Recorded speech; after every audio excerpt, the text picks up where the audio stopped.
Welcome to this video lecture series on transportation engineering. In this session, we shall discuss on Unit 4, that is pavement materials. The contents of Unit 4 are as follows. First is the materials used in the highway construction and related tests. Basically on the soil subgrade and the California bearing ratio test.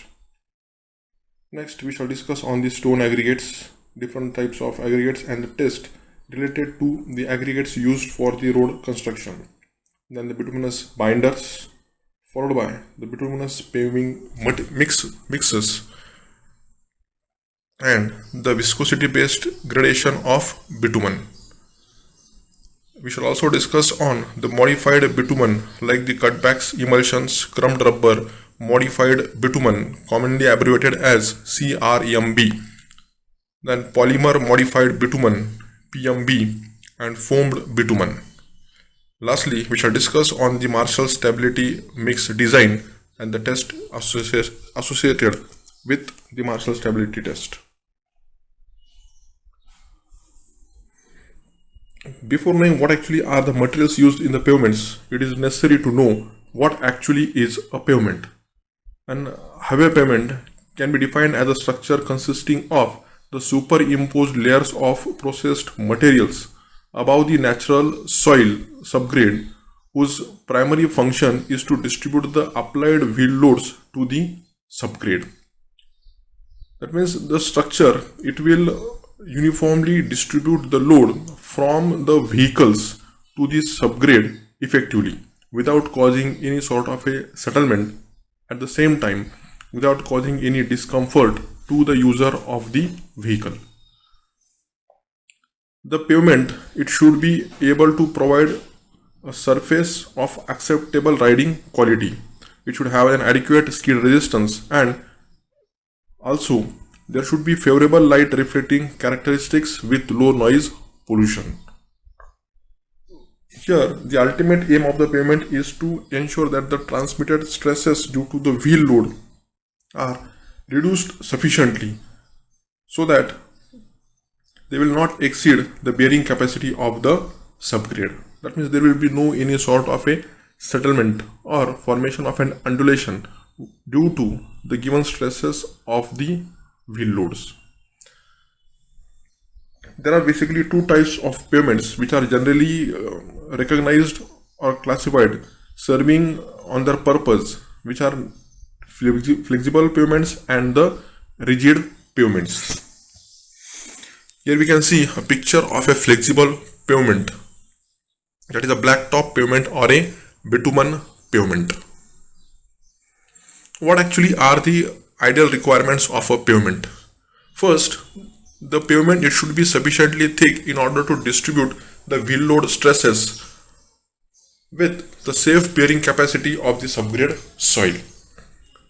Next, it should be structurally strong in order to withstand all the types of stresses imposed on the pavement. It should have adequate coefficient of friction in order to prevent the skidding of the vehicles. Smooth surface should be provided in order to provide comfort to the road users at even the high speeds. And it should provide, or it should produce least noise from the moving vehicles. That means there should be least noise pollution. The road surfaces or the pavements, they should be dust proof so that the track safety is not impaired by reducing the visibility. And it should have an impervious surface so that the subgrade soil will be well protected, and it should be durable. That means the long life design with the low maintenance cost is a prime factor that will have to be considered for an ideal pavement design. Now, the basic types of pavements. The pavements are classified based on the structural performance, namely as the flexible pavement and the rigid pavement. We can see the cross section of the flexible pavement and the rigid pavements. With the flexible pavements, having the layers which can transmit the vertical stresses to the lower layers by the grain to grain transfer through the points of contact in the granular structures, whereas the rigid pavements has the slab action and it is capable of transmitting the wheel load stresses through a wider area below it, which are analyzed and designed using the elastic theory. Now, first to discuss in detail regarding the flexible pavements.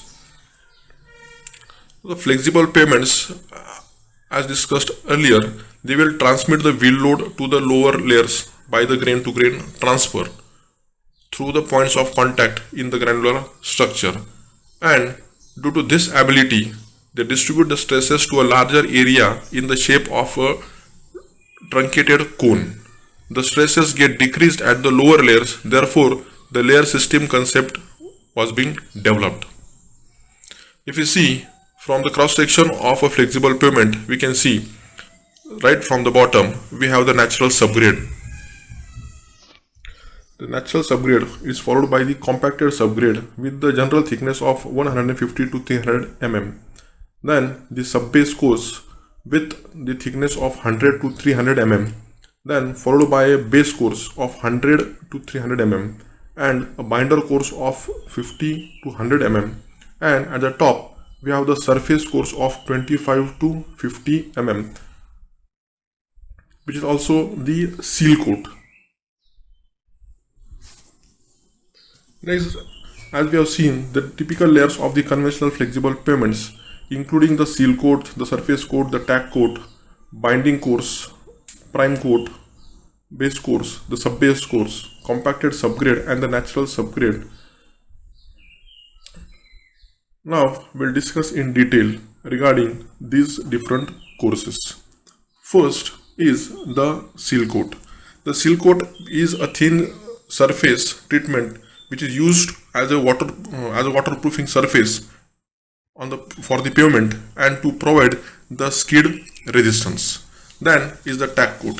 The tack coat is a very little application of the asphalt, usually asphalt emulsion which is diluted with the water, and it provides proper bonding in between the two layers of the binder course, and it must be thin, a uniformly layered cover to the entire surface, and it will set very fast.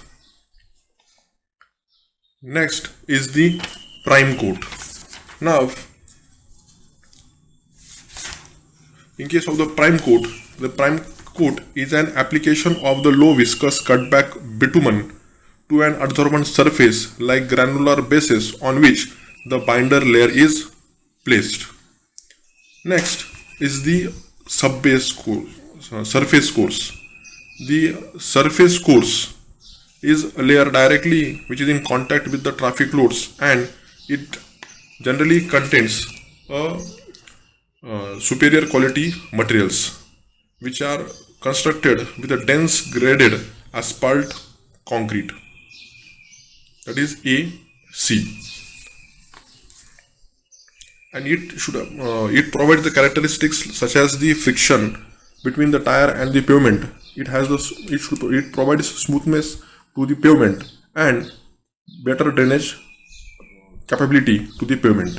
It will also prevent the entrance of the excessive quantities of the surface waters into the underlying courses like the base course, the subbase course and the subgrade. The surface course, it should be tough enough in order to resist the distortion of the pavement under the traffic and provide a smooth and a skid resistant riding surface. It should be waterproof in order to protect the entire base and the subgrade from the weakening effect of the water. Next, we shall discuss on the binder course. The binder course is provided with the bulk of asphalt concrete structure, and it consists of aggregate having the less asphalt and does not require quality as high as the surface course. So, replacing a part of the surface course by the binder course, it results in the more economical design. Next is the base course. The base course is a layer below the binder course and it provides additional load distribution and contributes to the subsurface drainage. It may be composed of the crushed stone and crushed slag and other untreated or stabilized materials. Next is the subbase course. The subbase course is the layer of the material beneath the base course, and the functions are to provide structural support in order to improve the drainage capability of the pavement and reduce the intrusion of the fines from the subgrade structure. When the pavements are being constructed over the high quality stiff subgrade, in such situations, subbase may not be provided. That means it is an extra layer which is induced into the pavement in order to provide better stability to the base course. And lastly is the subgrade. The subgrade, it is the top soil or the subgrade is a layer of the natural soil prepared in order to receive the stresses from the layers above it. It is essential that no times soil subgrade is overstress.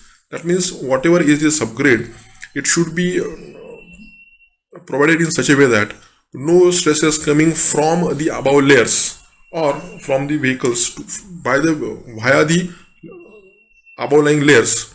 They should overstress the subgrade and it should be well compacted to the desirable density near the optimum moisture content. With this, we shall stop here. Thank you.